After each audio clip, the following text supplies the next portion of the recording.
மீனா எடுத்த அதிரடி முடிவால் விஜயாவையும் மனோஜையும் வீட்டை விட்டு வெளியே அனுப்புனா நல்லா இருக்குன்னு நீங்கள் விரும்பினீங்கன்னு எந்த சேனலுக்கு லைக் பண்ணுங்கள். வாங்க வீடியோக்குள்ளே போகலாம். மீனாவுக்கு எல்லா உண்மையும் முத்து சொல்லிடுறாரு. இதனால தான் இப்படி ஆச்சு, நான் சிறுவர் சீர்திருத்த பள்ளிக்கு போனேன், எல்லா காரணமும் மனோஜ் தான் அப்படின்னு சொன்னானே. அப்போனா நீங்கள் ஏன் அவங்க அப்பா அம்மாட்ட எல்லாத்தையும் நீங்கள் சொல்லவே இல்லை அப்படின்னு சொல்லி மீனா கேட்டோன்னே, இல்லை நான் சொல்ல வரேன்னா இப்போது வந்தோடனே எங்கள் அம்மா என் பையன் அப்படி செஞ்சுருக்க மாட்டான் அப்படின்னு அந்த வார்த்தை சொல்லியிருந்தா நான் நடந்த உண்மையெல்லாம் சொல்லியிருப்பேன். ஆனால் என் பையன் செஞ்சுருப்பான், அவனுக்கு என்ன தண்டனை வேணால் கொடுங்கன்னு சொல்லிட்டாங்க. அப்படியே எனக்கு மனசு அப்போவே உடஞ்சி போச்சு. அதனால தான் நான் எதுவுமே பேசலை அப்படின்னு சொல்லி சொல்கிறாங்க. சரி உங்கள் அப்பாட்ட சொல்லலாமில்லன்னா எங்கள் அப்பாட்டையும் சொல்ல முடியல, என்னடா பண்ணுறது. சரி இப்படி அம்மாவே நம்மளை கேவலப்படுத்திட்டாங்களே அப்படின்னு சொல்லி அந்த மனக்கவலையிலேயே நான் இருந்துட்டேன். ஆனால் இப்படியே நான் இருந்து தான் ரொம்பவே குடி பழக்கத்துக்கு அடிமையான இந்த மறக்கலாம்னு சொல்லி குடிச்சு ஆனால் அந்த ஞாபகம் வந்துக்கிட்டே இருந்துச்சு. திரும்ப சீர்திருத்த பள்ளியிலேருந்து கூட்டிகிட்டு வந்துட்டு அவன் பாட்டி வீட்டிலே கொண்டே விட்டாங்க. ஆனால் எங்கள் அப்பா பாட்டி வீட்டில் வேண்டான்னு சொல்லிவிட்டு இங்கேயே கூட்டிகிட்டு வந்துட்டாங்க. எனக்கு நீ வந்ததுனால தான் நான் இப்போ ரொம்ப நல்லா இருக்கேன். அதுக்கு முன்னாடியெல்லாம் இந்த நினச்சி ரொம்பவே கவலைப்பட்டுட்டு இருந்தேன் அப்படின்னு சொல்லி முத்து மீனாகிட்ட எல்லாம் உண்மையும் சொல்லிடுறாங்க. மீனா இருந்துட்டு கவலைப்படாதீங்க, நம்ம உங்களுக்கு நடந்த மாதிரி நம்ம கிறிஸுக்கு நடக்க விட மாட்டோம், எதாக இருந்தாலும் நல்லதே நடக்கும், நீங்கள் கவலைப்படாதீங்க. கிறிஸு நம்மளுடைய அந்த பிரச்சனையிலேருந்து மீண்டு வந்தாலே நம்ம கூட்டிகிட்டு வந்து நம்ம வச்சுக்கலாம். அவங்க அம்மா யார் பாட்டியெல்லாம் எங்கே இருக்காங்கனால கண்டுபிடிக்க வேண்டாம், நம்ம பார்த்துக்கலாம் அப்படின்னு சொல்லிட்டு பார்க்குறப்ப அதே மாதிரி கிறிஸோட பிரச்சனை நல்ல விதமாக சால்வ் ஆகிடுது. அந்த உடனே வீட்டுக்கு கூட்டிகிட்டு வராங்க. விஜயா இருந்துட்டு எதுக்கு இந்த அனாதை பையனை கூட்டிகிட்டு வரேன்னு சொல்லியிருந்தேன். மீனாவுக்கு ரொம்பவே கோபம் வந்துட்டு, எதுக்கு அனாதை பையன் சொல்கிறீங்க, உங்களால் தான் என் புருஷனோட வாழ்க்கையே கெட்டுச்சு, இப்போ இந்த பையனோட வாழ்க்கையை கெடுக்கலான்னு நினைக்காதீங்க.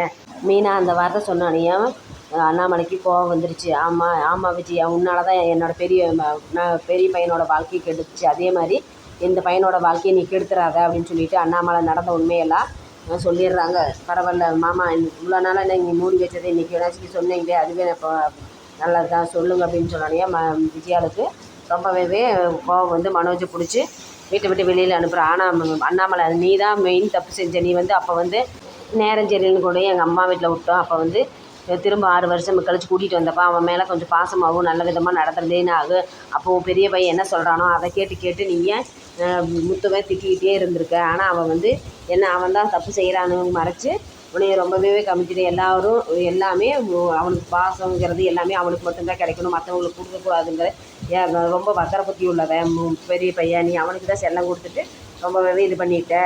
அந்த பையனோட முத்தோட வாழ்க்கையே கெடுத்தது நீ தான் விஜயா, நீயும் முதல்ல வீட்டை விட்டு வெளியில் கிளம்பு அப்படின்னு சொல்லிட்டு அண்ணாமலை திட்டுறாரு. முத்து மீனாவும் இப்போனாச்சும் அந்த பையனோட வாழ்க்கையை காப்பாற்றி கூட்டிகிட்டு வந்திருக்காங்க. அவன் சிறுவர் சீர்திருத்த பள்ளிக்கு அவன் இந்த வயசுலேயே போயிருந்தானா ரொம்பவே கஷ்டப்பட்டிருப்பான், என் முத்து கஷ்டப்பட்ட மாதிரியே. ஆனால் அந்த கஷ்டத்தை கொடுக்காம அவங்க 2 பேரும் நல்ல விதமாக கொண்டு வந்திருக்கிறாங்க. அதை முதல்ல நீ நினச்சி பாரு. என்றைக்குமே முத்து நேர்மையான வழியில் உள்ளவன் தான், பையன் மனோஜ் மாதிரி குறுக்கு வழியில் போகிறவனே கிடையாது அப்படின்னு சொல்லி அண்ணாமலை இன்றைக்கி தான் தெளிவாக பேசுகிறாரு. சந்திரா விஜயாவையும் மனோஜையும் நீங்கள் உங்களுக்கு நல்லாவாக இருக்கேன், என் மருமகன் இவ்வளோ தூரம் அசிங்கப்படுத்துறதும் இல்லாமல் இப்போவுமே மருமகளை எடுத்துமே அந்த மருமகளை நீங்கள் கொடுமை பண்ணிக்கிட்டு ரொம்ப பேர் தான் கேவலமாக இப்போ நடத்துகிறீங்க. ஆனால் மற்ற மருமகளையே நல்ல விதமாக பார்த்துக்கிறீங்க, இதெல்லாம் உங்களுக்கு நல்லதே கிடையாது. ஆனால் தப்பு செஞ்சது முழுக்க நீங்களும் உங்கள் பெரிய பையன் மனோஜும் தான். ஆனால் எங்கள் மகளையும் என் மருமகனையும் ரொம்பவே அசிங்கப்படுத்திட்டீங்க, நீங்கள் தான் நல்லாவாக இருப்பீங்க அப்படின்னு சொல்லிட்டு சந்திரா அவன் ரொம்பவே லெஃப்ட் அண்ட் ரைட் வாங்கிட்டு இருக்கான். சுருதி இருந்துட்டு எப்பவுமே முத்துவும் மீனாவும் நேர்மையான வழியில் எல்லாத்துக்கும் நல்லது விதமாக எந்த ஒரு ஆபத்தும் வராமல் நடத்தி கூட்டிகிட்டு போகிறவங்க தான் அவங்க. ஆனால் அவங்களையே இவ்வளோ கேவலமாக நீங்கள் ட்ரீட் பண்ணியிருக்கிறீங்க, நீங்களாம் நல்லாவாக இருப்பீங்க அப்படின்னு சொல்லிட்டு மனோஜ் ஏன் ரோகிணி திட்டிகிட்டு இருக்கான். இன்னும் முத்துவும் மீனாவும் கிறிஷோட அம்மா ரோகிணி தாங்கிறத கண்டுபிடிச்சாங்கன்னா விஜயா, ரோகிணி, மனோஜ் 3 பேரையும் வீட்டை விட்டு அண்ணாமலை அனுப்பினா நல்லாயிருக்கும்னு நீங்கள் விரும்புனீங்கன்னா இந்த சேனலுக்கு லைக் பண்ணுங்கள், சப்ஸ்கிரைப் பண்ணுங்கள்.